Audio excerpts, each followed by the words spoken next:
Just so you guys know the format, the way this is going to work is each person's going to have their own individual 4 to 5 minute time frame, so their own interview, their own guest as we work through. So this isn't going to necessarily be a panel discussion. Each person's going to have their own time here because we want to make sure that they have their time. So we're going to start first with Lexie. Yep. Go ahead and introduce yourself. Tell us a little bit about yourself.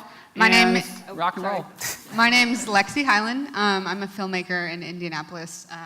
I do small business videos, promotional videos, documentary work, short films, and I'm happy to be here today. Yeah, there you go. Thank you. So you just want to dive into this one right here? Tell us a little bit more background about yourself. So you have an interesting story. Yeah, so I was born in Colombia. I was adopted when I was 1.5 years old. I lived in Ohio for a couple years, moved to Chicago, mainly grew up in Scottsdale, Phoenix, Arizona, and then came here for high school, and then went to Purdue University. Boiler up. Got some Purdue fans over there. And then I actually moved to New York City for about 1.5 years after school. I worked at Squarespace for a little bit just to pay the bills in their customer service department. And this was like when they were not like massive quite yet, so it's pretty amazing to see how it's grown over the years. So yeah, and then I came here. Cool. So I want to talk to you about the video that you submitted to be on here today. You mentioned a couple of things that I thought were really interesting, and you talked about writing a letter to Indianapolis from the perspective of a relationship where you had to write, on one hand, a love letter, and then on the other, a breakup letter. So if you can quickly, what was on the love letter and what was on the breakup letter? Yeah, so Teresa Sabatine, she's the film commissioner of Indiana. She sent Smallbox to do this kind of like case study to see how our community was doing. And we were asked to write a love letter and then say kind of why we were staying in that relationship. And I said about kind of our community is that it's really easy to get in contact with people. And that's so true about Indianapolis. You can pretty much 99% of the time cold email someone and they will meet up with you for coffee. So definitely do that. And then one of the things I said that was hard about the relationship was that I feel like sometimes in Indy, there's not a purpose driven behind everything. And so that's a huge thing that I'm kind of an advocate for, is to learn like what your community is actually, what's the end goal. And I think as filmmakers, we're all spread out, and photographers, and I just kind of want to bring that together to really like liven the city up. I've lived in cities that are really inspiring, that have a lot of things to say, and a lot of people are out there doing things, and I feel like Indy, we're all there. We just need to kind of get together and get passionate about the work that we do. I can agree with that. Yeah. And I'll just ask one more real quick, because you also talked about not feeling inspired as an artist here. Yeah. So what are some things that communities can do to inspire and support artists or the arts? One thing that I found through this foundation fellowship that I'm a part of is that it's called the Mitch Daniels Leadership Foundation. We're kind of here to learn from people in our city, and so we meet up with CEOs, business people. It's all part of like people that have been on Mitch Daniels staff before, and they teach us. And they are people that have seen the city grow since the very beginning. And so we get to meet with them, and that is what inspires me, is like learning from these people that have actually been there before me. Because I truthfully, like, I can sit all day long and say like what I think about the city, but if I don't actually learn and get to know the people that have built it, I'm never gonna actually know what my community looks like. So I think it's been really inspiring to meet with these older people who have literally taken the charge and got us to where we are today, and now all of us are the people that will take it forward. So they inspire me, they teach me, they're just really fantastic people and board members, so that's kind of where I'm at today. It's awesome. So 2 quick rapid fire questions. What is your secret spot in the city of Indianapolis? The Monon? Is that a secret? No. It can be. Some people probably don't know it exists. No, I love actually, I usually go north, so anywhere by kind of like 146th Street, you can get up that far. I don't know where that's at. Oh, really? Okay, well, it's a good spot. It's I don't go north of 38th. So. Yeah. It's Just okay. kidding. It's up there. Cool. Yeah. Mike? We kind of heard from you a little bit earlier, but if you can, just introduce yourself one more Everybody time. who's been to Creative Mornings has heard from me a time or two. Thank you all for being here. I'm Mike Williams. I'm a lifelong Hoosier, lifelong resident of Indianapolis. At this point, my coffee mug from WAJC of Butler University, my alma mater, is older than many of you in the audience. So I guess I sort of fit that definition of that Indianapolis old guy that you mentioned. So let's go from there. Old people have stories, so.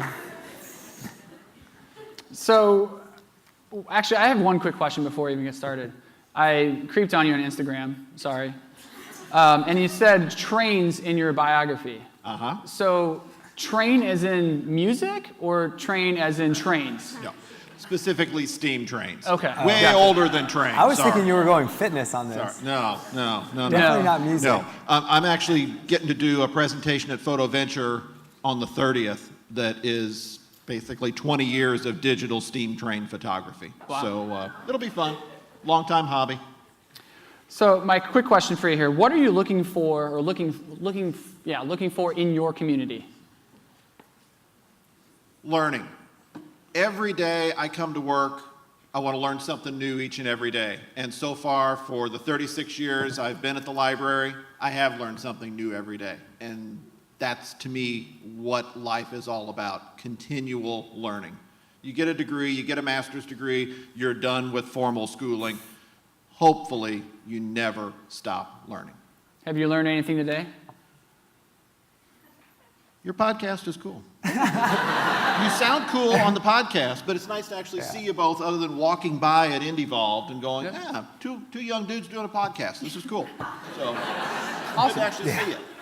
So you're definitely into photography, right? Do you feel that as a photographer that you look at a city, and I mean this can be literal and figuratively, but like, do you look at a city through a different lens as a photographer? Absolutely. Photographers see. Good photographers really, really see. On my best day, I try to be a good photographer. Ansel Adams, no way. But it's fun, it's a hobby, and it does encourage you to take a closer look at everything around you and probably see some things that the folks walking with the Monon don't stop and take a look at. The beautiful pink sky this morning when I got up to drive here, as an example. It was a beautiful morning. Didn't photograph well at all. But It you did in saw your it. mind, I'm sure. But you saw it. Yeah.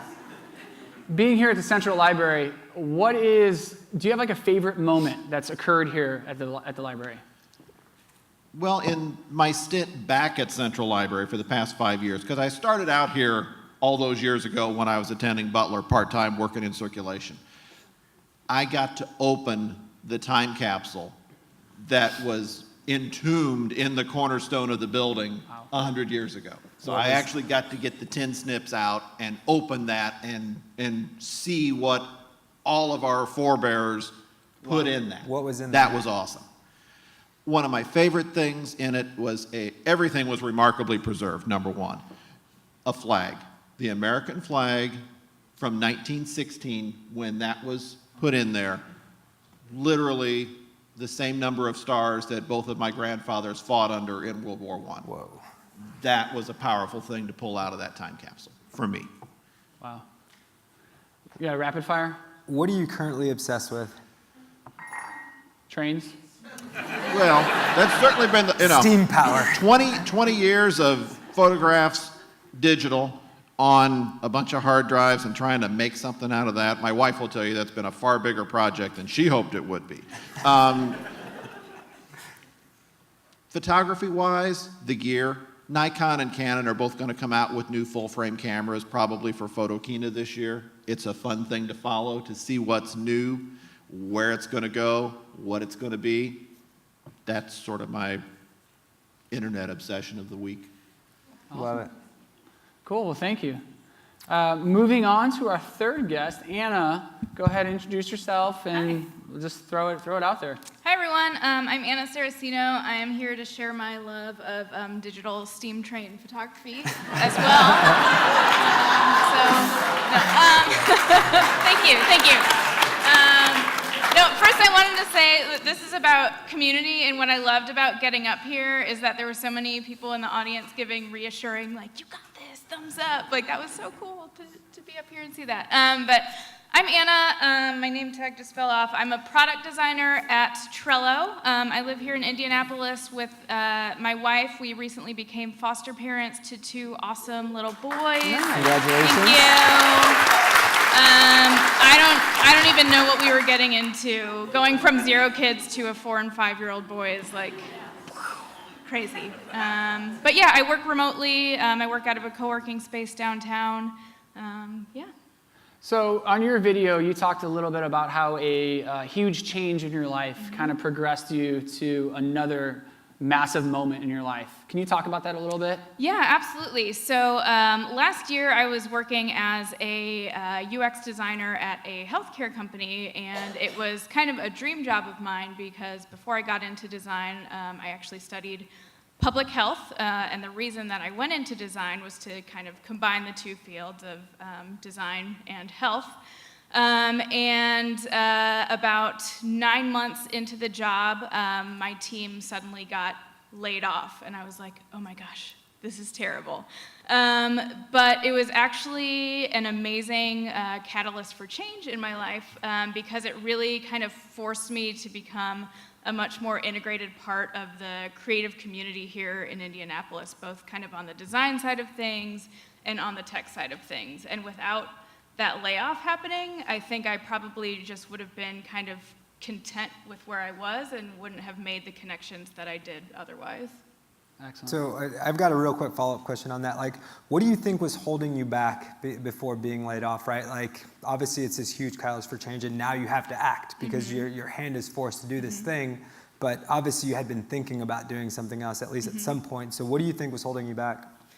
I think it's really easy to become kind of too comfortable or too content with where you are, as long as, I have this job, I'm doing okay. I don't necessarily feel the need to take that extra step to reach out to the mentors in my life or to reach out to the different community groups in my life. Whereas, obviously that's an incredibly important thing, and it kind of took a big kick in my ass to really do that. Am I allowed to say that word on the podcast? I think I said shit podcast, like 10 times. Ryan so said you're okay. thumbs up. There you go. Cool. Do you believe Indianapolis is interconnected as a group? I think it is, although I think that it takes a lot of being proactive to form those connections. I think that there are a lot of amazing community groups. There are a lot of people out there who can serve as great mentors, but I think that there could maybe be more in place to help people who either kind of don't know where to go to find those connections, or who need help finding mentorship, or who need help kind of figuring out the next step. Mm-hmm. Do you have any suggestions of what would you like to see from Indianapolis in that sense? Well, I love hearing about the community network that AIGA is starting. I had a really awesome conversation with Colby from AIGA recently. One of the things that I feel like is missing in Indianapolis is kind of a more structured mentor-mentee network in the creative community. I recently had the idea of starting a women's designer group, but then after doing some more research, I found that there are a ton of kind of women in tech groups and design groups, and I didn't want to start just another group. So I did a little bit of research and found that what women and designers in general are really looking for is stronger kind of mentor-mentee relationships. So something that I'm kind of throwing around in my head right now is how can I take action to help connect mentors and mentees to form those relationships. Love it. Rapid fire. Where's your favorite place to go eat here? Love restaurants. Ooh, What's your favorite? I'm gonna choose the Mug in Irvington. Their tenderloin is like probably 3 meals worth of tenderloin, and I like that. It's huge. You just had that the other night, didn't you? I didn't, but somebody did. I did. Moving on, right? To probably the most interesting video submission I think that we got, right? Yeah. Like, when you start thinking about this Venn diagram, right? Like, where do these two things intersect? So David, go ahead and introduce yourself. Hi, I'm David Rinaldi. I'm a magician and a philosopher, and I... What? That's what I do. So you might have seen me on TV doing magic in the MedWise commercials with cards and all this stuff, and I've done, I've played at the JW and Old National and a lot of these places, and go all over doing the entertainment portion of being a magician. But as a philosopher, I've been really taking a step back and understanding the understandings of more on the environment. Like, I have a passion for the environment, as I think we all should at this time. And so I've been trying to understand, what is the ancient knowledge lost that we need to sort of merge with our modern times and our modern tools, because we have kind of a very serious situation on our hands. And it's, the scientists have been very good at getting the facts. Well, now it's time for the magicians and the storytellers to inspire people to stand up and take action. So let's dive a little bit deeper into that. Okay. Because I know in your video, you really got into the climate change activist side of things, talked a little bit about carbon. Like, explain a little bit of that and talk to us about what Indianapolis can do or Indiana can do to help with that. Sure. Well, that's a deep subject. Kind of 5 You got minutes it. You got 30 seconds. All right. Well, if I've got 30 seconds, plant a garden right now. Right now. Plant a garden. Yeah, everybody, come on. Plant a garden right now. If you have never seen the old Victory Garden propaganda, go and look it up. It's old school. Nowadays, I bet you got it here. This is good. Nowadays, if you're a designer of any kind, learning permaculture, which is sort of a design philosophy for lifestyle and sustainable living and gardening, that's the way to go. For the past year and a half, I've been building a food forest on my property. So at the moment, I've got about 20 different fruit trees and nut trees and bushes. And I've really just become that cranky old wizard who secludes to the forest and studying and going over the literature and understanding how we can generate culture in Indiana. And really, we have a serious problem in Indiana right now. There were studies that just came out on how corn and soy and all this stuff is not yielding as well. And if you look at Google, if you've ever been to Google Earth and you look at Indiana, it's all this farmland.